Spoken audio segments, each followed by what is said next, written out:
दोस्तों जय भीम जय भारत नमो बुद्धाय। मैं अनिल भारती एक वीडियो और आप लोग के बीच लाया हूँ। और आज का टॉपिक हमारा ये है कि लोग कहते हैं देश को हम बचा कर रखे हैं, देश हम चला रहे हैं। ठीक है, लेकिन मैं अपने सामाजिक कार्यकर्ता चैनल के माध्यम से कहना चाहता हूँ, आपको अच्छा लगे या बुरा लगे या तो आपकी मर्जी है, एक्सेप्ट करें या ना करें आपकी इच्छा है। मैं कहना चाहता हूँ कि आज हम सुरक्षित हैं, हमारा देश सुरक्षित है, हमारी मातृभूमि सुरक्षित है, तो हमारे देश के जवानों की बदौलत जो बॉर्डर पर चाहे धूप हो, चाहे सर्दी हो, चाहे बर्फबारी पड़ रहा हो, चाहे बरसात हो, हमारे बच्चे, हमारे भाई और बाप बेटे वहाँ खड़े होकर के देश के जवानों पर सुरक्षा में तैनात हैं। आज हमारे देश का कोई नौजवान शहीद हो जाए, उसके लिए क्या किया जाता है जानते हैं आप?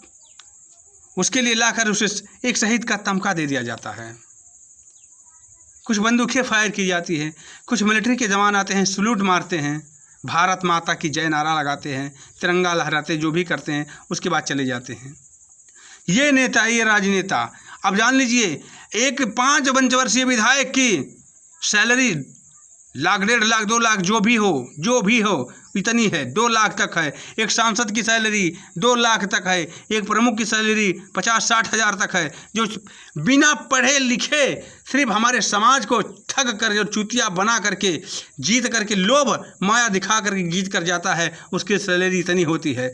और हमारे देश का जवान, हमारे देश का वह जवान जो देश के लिए शहीद होने को हर पर तैयार रहता है, उसकी सैलरी कितनी है आप लोग जानते होंगे।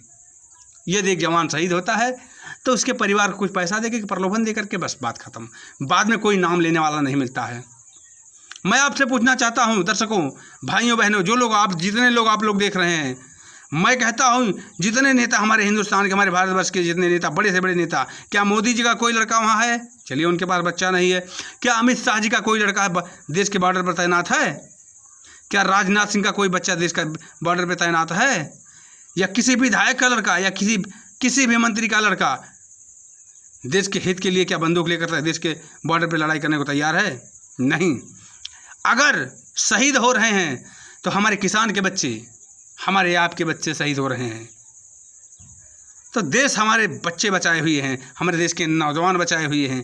हमारे देश की आने वाली पीढ़ी इतना याद रखे, इतना ध्यान रखे कि यदि आप नहीं समझ सकते, सोच सकते, तो आप भी इसी तरह से आने वाली पीढ़ी में आपको अवगत कर रहा हूँ, इसी तरह से बहुत करेंगे, पढ़े लिखेंगे तो मेहनत से करेंगे, नौकरी मिल जाएगी, लेकिन कोई अस्तित्व आपको नहीं मिलेगा।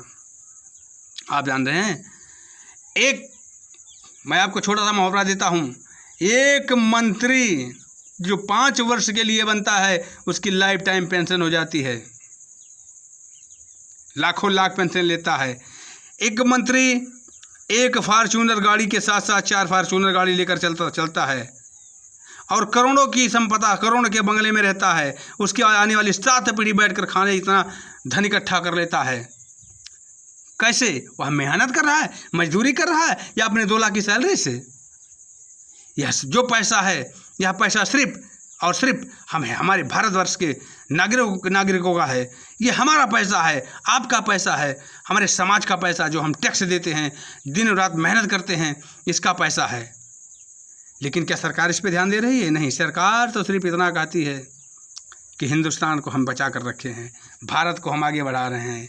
अरे भारत सरकार के लोगों, मैं आपसे बार बार कहता हूँ, जितनी हिम्मत से आप यह कहते हैं, उतने हिम्मत से समाज में आप खड़े होकर यह पूछे आपको क्या परेशानी है। तो मैं कहता हूँ हिंदुस्तान जो आप भारत बनाना चाहते हैं, फिर से भारत बन जाएगा। लेकिन ये चीज़ होगा नहीं। जिस दिन ये हो गया, हमारा देश सोने की चिड़िया फिर से हो जाएगा।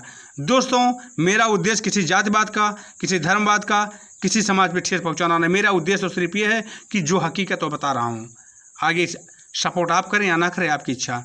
दोस्तों, जय हिंद जय भारत, नमो बुद्धाय।